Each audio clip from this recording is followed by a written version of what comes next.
غرباء غرباء غرباء غرباء. Bismillahirrahmanirrahim. Assalamualaikum warahmatullahi wabarakatuh. Waalaikumsalam warahmatullahi wabarakatuh. Al-Quran diturunkan di bulan Ramadan, dan Al-Quran diturunkan dengan banyak sekali tujuan-tujuan. Salah satu dari sekian tujuan itu adalah Allah turunkan Al-Quran sebagai syifa, dawa. Allah turunkan Al-Quran ini sebagai syifa, obat dan dawa penyakit-penyakit yang ada pada diri manusia, baik penyakit qalbun yang terdiri dan disebabkan oleh syakkun, keraguan, maupun yang disebabkan oleh syahwat, atau ia obat daripada penyakit jasmani atau fisikis. Oleh karena itu Allah Subhanahu wa taala berfirman, "Ya ayyuhan nas, wahai manusia, qad ja'atkum mau'izatun mir rabbikum." Telah datang kepada kalian mau'izah, nasihat, mir rabbikum, dari Tuhan kalian, wa shifa'u lima fis sudur, dan ia Al-Quran ini adalah syifa atas penyakit-penyakit yang ada dalam badan kita, wa hudaw wa rahmah, dan ia adalah petunjuk, pedoman dan rahmat bagi orang-orang mukmin. Apa yang menyebabkan orang itu sakit dan bagaimana mengobatinya? Singkatnya bahwasanya orang itu sakit disebabkan karena dua faktor. Yang pertama adalah disebabkan karena waman a'rada an dzikri fa inna lahu ma'isyatan dhanqa wa nahsuru yaumal qiyamati a'ma. Karena orang itu jauh dari petunjuk cara hidup bahagia, menjauhi zikr Al-Quran sebagai pedoman cara untuk mendapatkan kesehatan dan kebahagiaan itu sendiri. Nah, ini jawaban pertama. Apa penyebab utama menyebabkan orang itu sakit? Karena ia menutup telinga, menutup mata, menutup hati untuk mendengarkan nasihat-nasihat dari Allah Subhanahu wa taala tentang cara bagaimana menyehatkan hati, menyehatkan pikiran, dan menyehatkan jasmani dan rohaninya.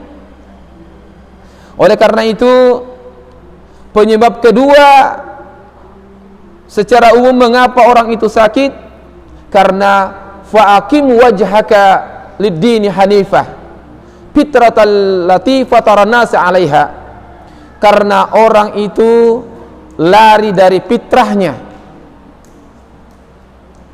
lari dari hakikat kehidupannya, lari dari tujuan hidupnya, lari dari tujuan ia diciptakan, dan lari daripada pedoman yang telah Allah tetapkan bagaimana menjalani hidup dan kehidupan.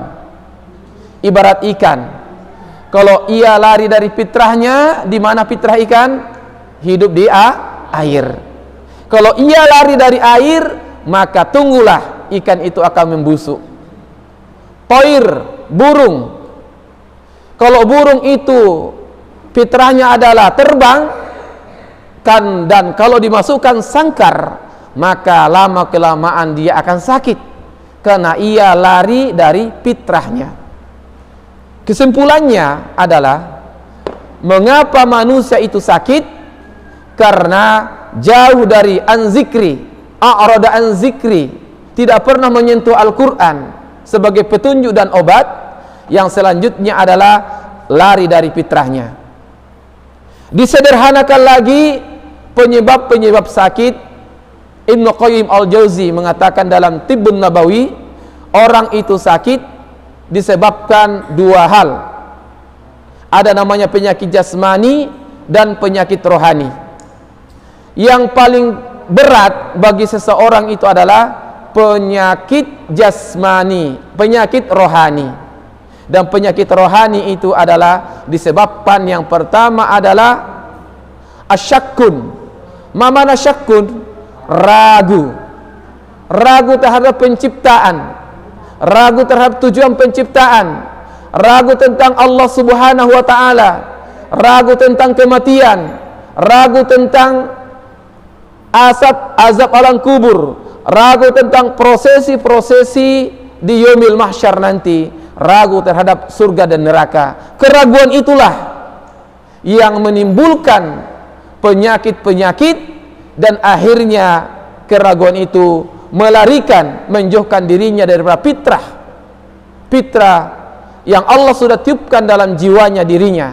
Maka itulah yang menyebabkan ia sakit, sehingga karena tidak kenal fitrahnya, jauh dari fitrahnya, kadang ia mencari obat-obat selain daripada yang diresepkan Allah Subhanahu wa taala. Penyebab penyakit yang kedua adalah syahwat, dan di puasa inilah syahwat dikontrol dengan baik. Syahwat adalah keinginan-keinginan indan nafsal amaratu bisu, karena syahwat itu senantiasa karakternya adalah menyuruh seseorang untuk berbuat buruk. Jika orang itu hidupnya hanya hadir di dunia ini memenuhi syahwatnya, maka derajatnya tidak jauh lebih daripada binatang. Ulaika kal an'am balhum adall. Maka jika orang itu menjalani hidup dan kehidupannya 24 jam, orientasinya hidupnya hanya memenuhi isi perut ke bawah, maka sesungguhnya orang itu tunggulah. Penelitian membuktikan bahwasanya kematian sekarang bukan disebabkan karena kelaparan. Saya ulangi lagi, kematian akhir-akhir ini bukan disebabkan karena kelaparan, tetapi kematian di abad ini karena orang kelebihan makan, dan yang dimakan adalah fast food, makanan secepat saji. Coba lihat, itulah penyebab-penyebabnya, dan itu contoh mengikuti syahwat. Maka bagi kita adalah hadirlah Al-Quran ini sebagai obat. Mengapa dia menjadi obat? Karena dia datang sebagai solusi-solusi kesehatan.